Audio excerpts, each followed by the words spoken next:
When I was newly single after my 2-year relationship ended, I was back to living alone again, and back to swiping on Tinder and all those apps.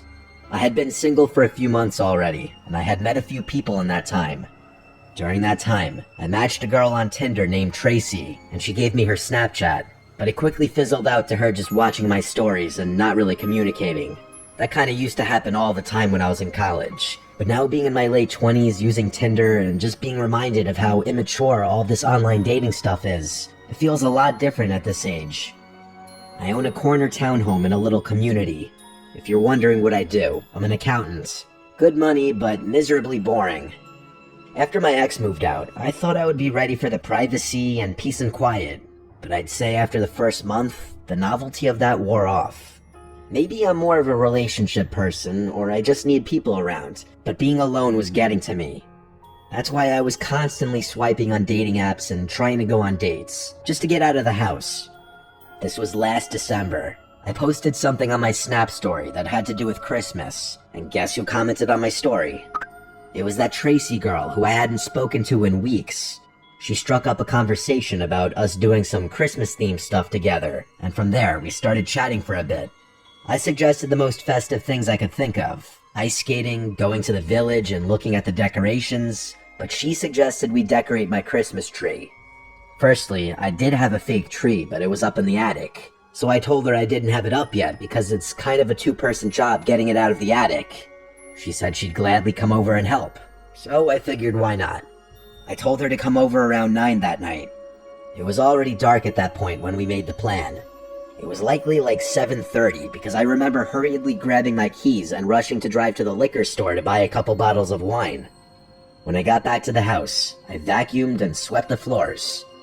Ever since my breakup, the things my girlfriend would do to clean the place were left to me, and I realized how quickly a place can get dirty. 9 p.m. rolled around, and I was low-key sitting upright on the couch with the TV on, pretending like I was just chilling in the living room watching a movie already. Meanwhile, I had set everything up to be cozy and relaxing, but I sat there for a while, waiting on her to message me or for the doorbell. I sent a follow-up saying, "Let me know when you're on your way," and I eventually started to think she was flaking, until finally, around 9:30, when she said she's outside. She came inside, and I was shocked to find that I was looking up at her. She was a couple inches taller than me. I'm 5'10", so she had to be at least 6 feet tall. I also immediately picked up on the fact that she smelled like she was drenched in perfume. We went straight to the couch and sat down, and she sat really, really close to me, like our legs were touching. This is where I started to get confused in how exactly I was feeling. She looked a bit older, maybe a little rougher, I'm not sure how to explain it. And underneath that overpowering smell of cheap-smelling perfume, I couldn't help but feel like there was a slight hint of body odor, which completely turned me off. I asked her if she wanted wine, and she said yes please. So I went and poured a couple glasses as we talked.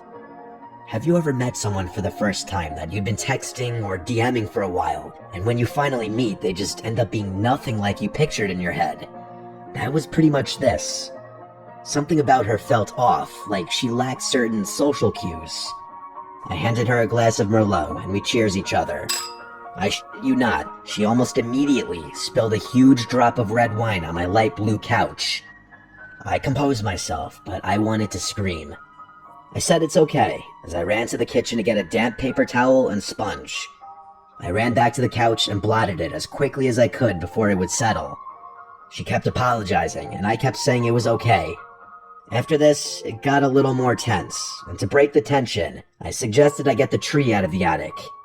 So I went up to the attic, slid over the giant box with all the tree parts in it, and started handing her down the pieces one by one, each piece getting bigger until we got to the biggest part, the part that I wouldn't be able to handle going down the ladder on my own. She grabbed it with ease. I had to remember this girl's size. Once everything was handed down, I went back down and we assembled the tree in the living room with Christmas music playing. I poured her more wine and I drank more myself.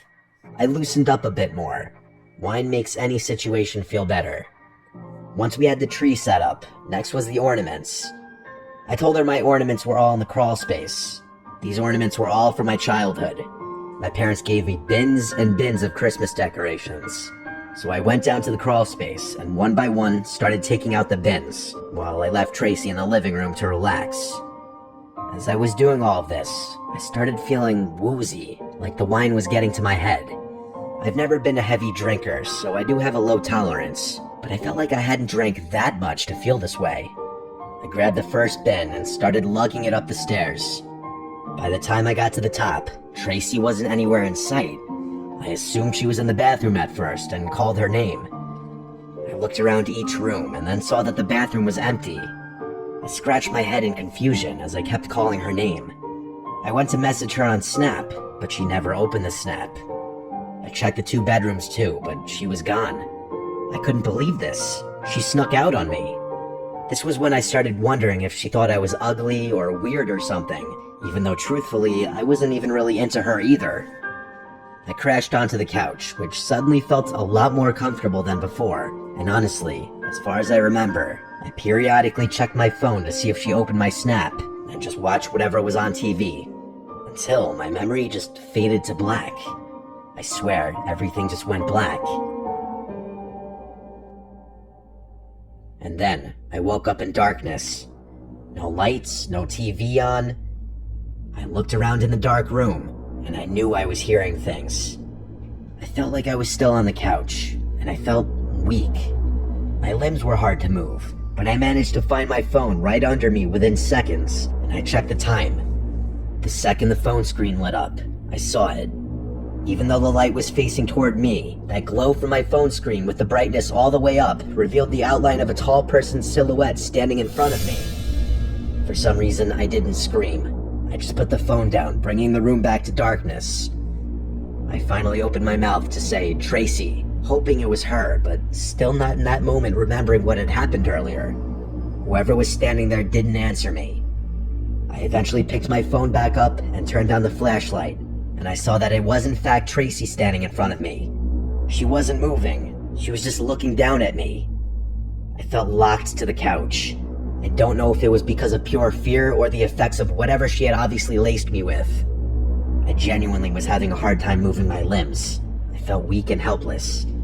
All I could manage to say was "Tracy" a couple more times.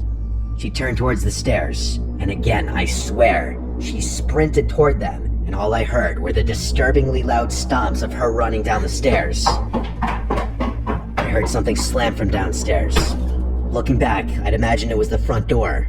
Everything looked and sounded so wonky in those minutes after I woke up.